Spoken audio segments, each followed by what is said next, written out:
And yeah, that's my speech here. And let me introduce Justin here. And he is the speaker in this event.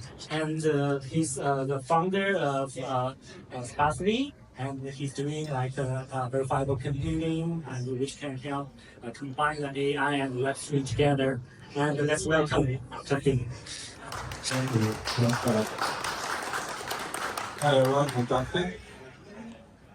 Yeah, the project we're working on is called Sparsity. It's this symbol actually. There are so many people ask is your company Halo? I think I saw Jason also wear Halo. I would like to have a sweatshirt. Yeah, we have. I mean, we have a few. We can distribute them later. But I mean, it just reminds me like Halo seems to be like an IP that's not well protected. Have it outsourced for the yeah. So today I really want to share with you, have a discussion on verifiable AI. After this talk, you will have a new idea of the current problem for AI and why AI needs verification. Of course, I will also introduce Sparsity, which is the world's most advanced verifiable computing platform for decentralized AI. Before I start, let me give a really brief introduction of myself. I have done mostly three things in my career. One is algorithm.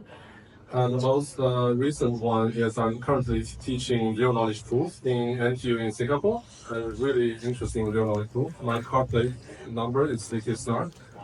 The second thing is AI. I've done a bunch of AI stuff. The most memorable one is that when I was at MIT, I spent 1 year in the brain science department using AI to reconstruct the structure of the human brain. That was super interesting. The third one is security. I've spent several years in DeFi security, analyzed about 300 DeFi attacks. If you're interested in security, I'd love to talk about it. So now let's go into the main topic about verifiable AI. So AI has transformed the world in breathtaking ways. And the question I got asked most is why AI needs to be verified. So let me approach this from two different angles.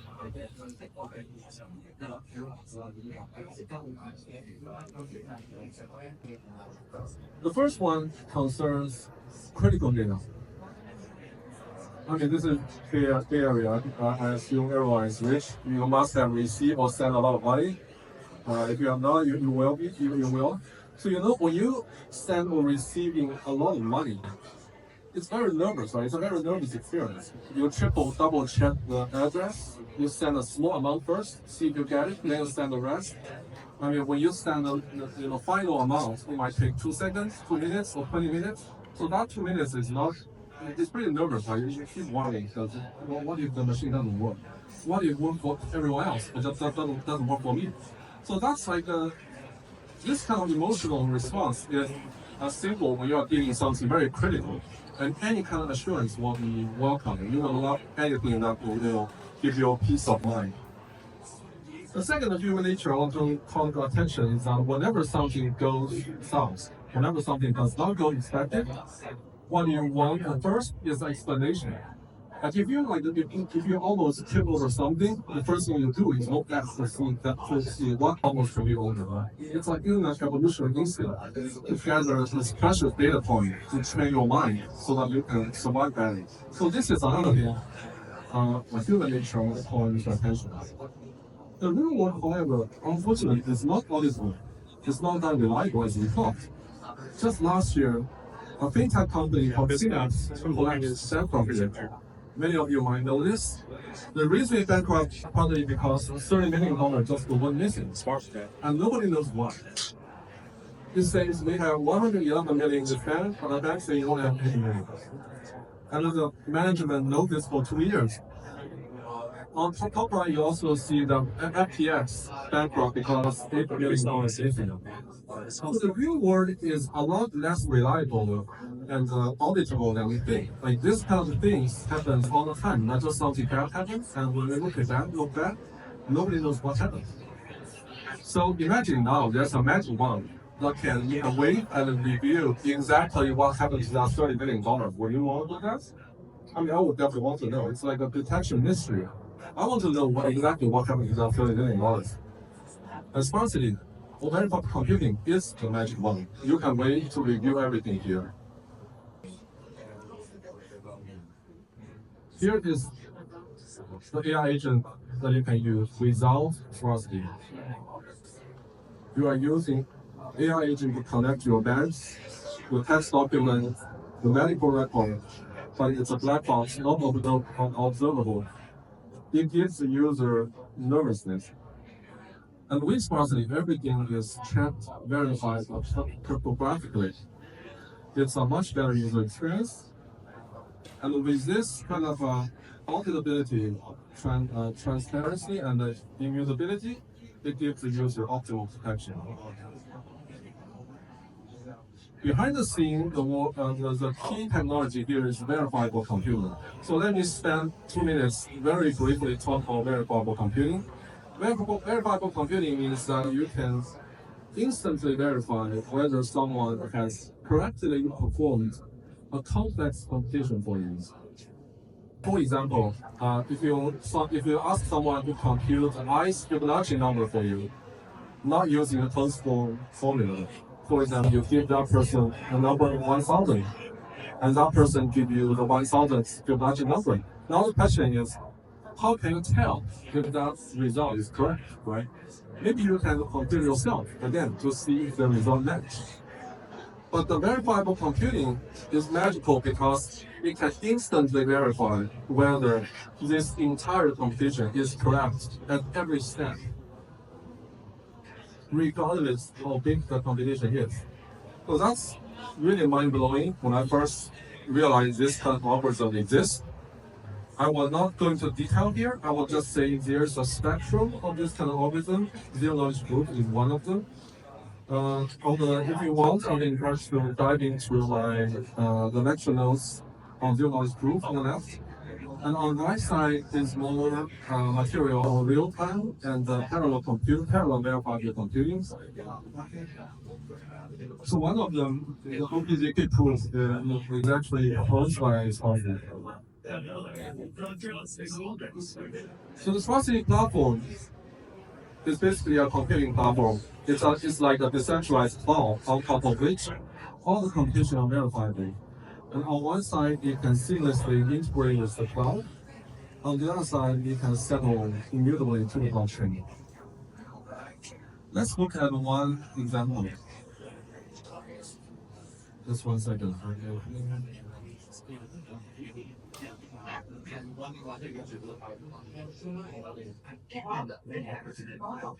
So this is one example in the slide. So this looks like almost same as a ChatGPT, but the difference is that this computation is verified, meaning that. So imagine like you said hi to OpenAI, right? And OpenAI reply this message. So now you want to convince someone else. Say, I sent this to OpenAI, and OpenAI sent this to me. How can you convince that person to believe you? That person might say, okay, I don't believe you. This is probably just need to write it out. But with this verifiability, you can use cryptography to prove to the other person that I actually talked to OpenAI to get this result. Here is another example that's slightly more complicated. It's an AI agent that can basically does a bunch of steps behind the scene to get price. Basically, you will talk the language model and then talk the website, gathers the data, and then use language model to summarize the data again. It might take like 20 seconds too long. And then I will show you that every step in this agent is verified.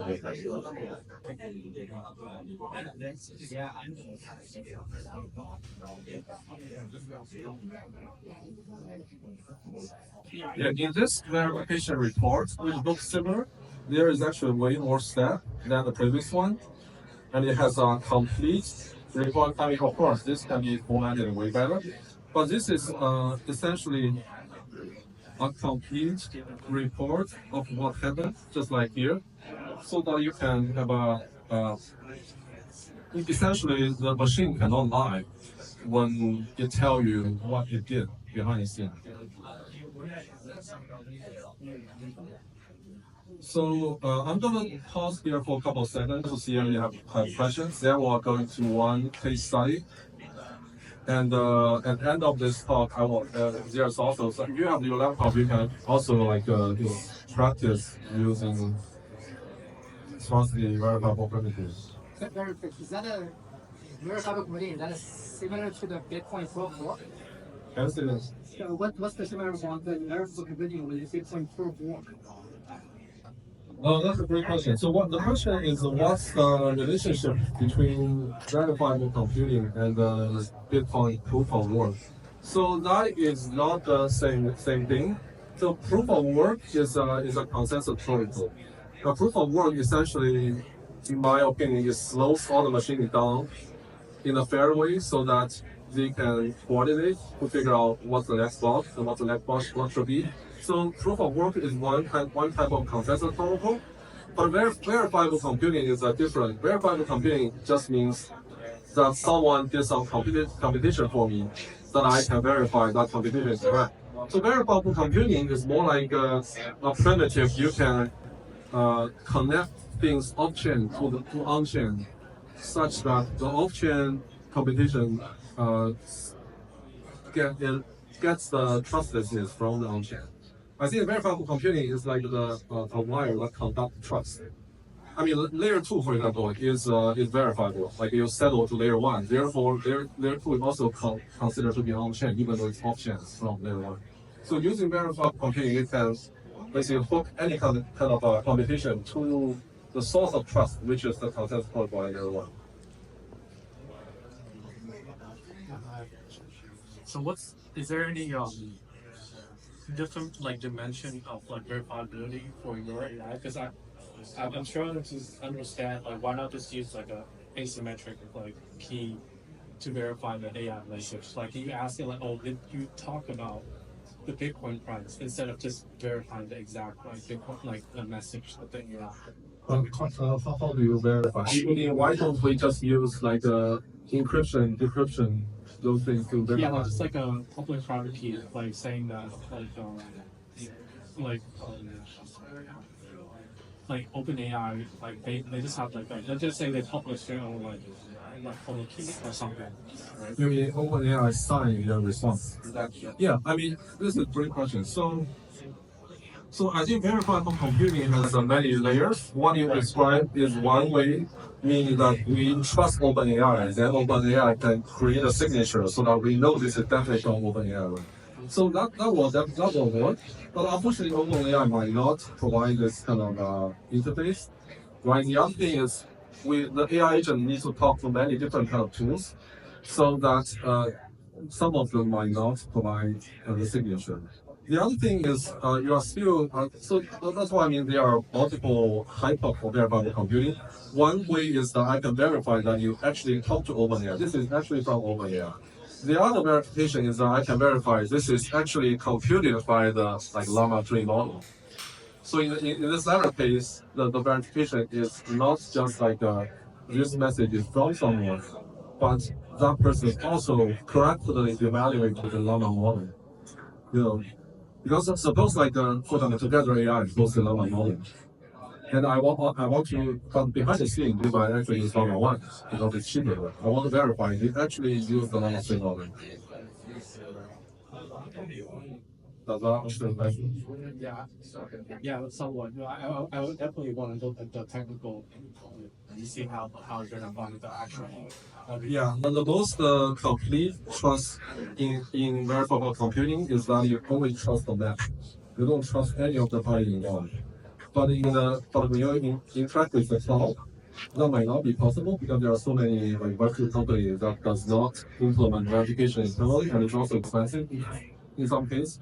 So what you can verify instead is that I actually talk to this company, I talk to that company at that moment, etc.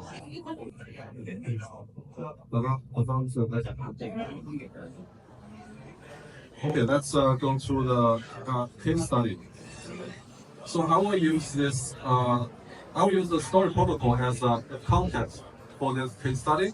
The storage protocol is very needed in the age of AI, where so the IP become a big issue. Like the recent, like the Studio Ghibli, image generation is a little controversial in terms of IP. The storage protocol holds the IP in a trustless way, so it will release a kind of a creativity that is disclosed, respecting the IP but also free.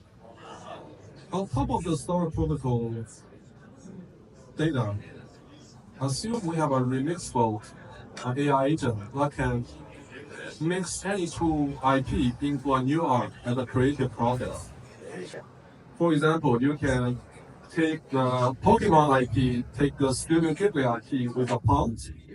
You can, with the magic, create a new art. This is great. However, this process, this is great because this is all settled on chain, tracked on chain with pearls and the royalty distribution.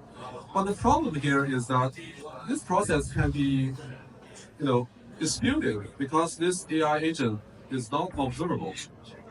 For example, what if the AI agent says, I did not use the Studio Ghibli IP in creating this art. It says, I just used the prompt and it comes with something very similar. And according to IP law, this is an ambiguous case, meaning that in some case, the court will say, this is still an infringement, but in some other case, the court will say, this is not infringement. The source of this problem here is because nobody knows what happened. We don't know what happened in this AI agent because it was not verified. And with verification, you can cryptographically verify that this creation indeed used the Studio Ghibli IP, and there's no ambiguity anymore. Therefore, this kind of verification will tremendously reduce the friction in the creative process that involve IP. And the storage protocol and the Sparsity can have great synergies together. So last but not least, if you have your laptop, I would welcome you to try the 3 tutorials and with documentation using the sparsity verifiable primitives. You can basically try the sparsity verifiable inference primitive, build something using verifiable MCP collector, and also build end-to-end verifiable AI agent. Last but not least, please also follow us on Twitter. And if you have any questions, please email us. Any final questions? Yeah, so in order for you to verify if the AI bot actually remits the Studio Ghibli's, you probably need to put some code into that bot, right? Or you don't need to actually know that bot remits one. That's a great question. So the short answer is that the bot just needs to be deployed on a verifiable computing platform.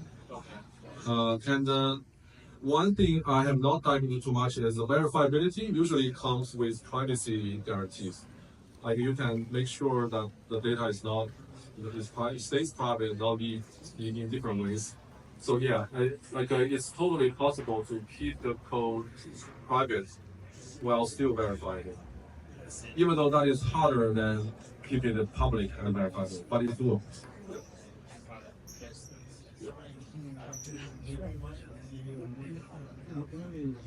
Any other questions? Just a quick question about the verify the identity of the agent or the parameters they pass in the rifle parameter. So for verify for what? What is the mission?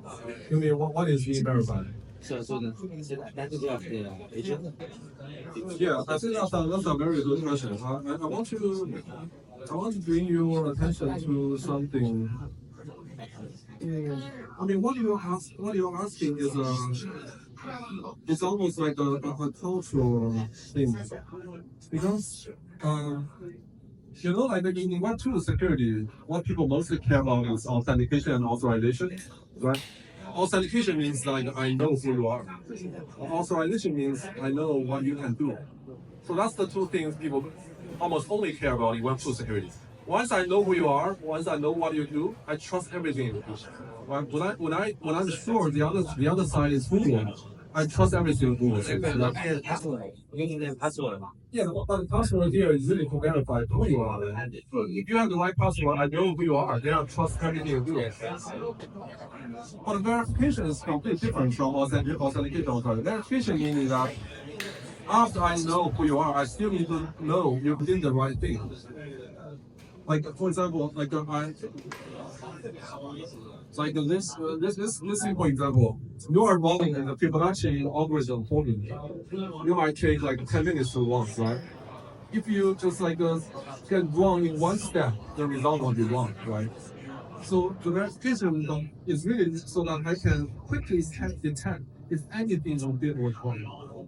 So that's verification for like the complete computation in did. If you take 10 minutes, or if you take 1 year, you can still instantly verify if any of those steps was wrong. So that's like the really cool thing about verification. You verify. So in other words, you are just like a conductor, like the computation for me. I don't need to trust you. I only trust them and the verification. So the verification process is repeated again and again. Authentication and authorization is one time again. So I think that's the basic difference. Yes and no. For verification is also instant. Just on one time, very fast. So the time consumption, like if you ask someone to do something for you, right? You just need to verify once, and if you want to, upload the verification on chain, you also need to verify basically once on chain. It sounds like every time when you go through the process, you go through verification, but authentication and authorization is one time. As done the that. Well, not every time you log in, you need to authorize it. I mean, you mean the verification process is it's like a continuous thing.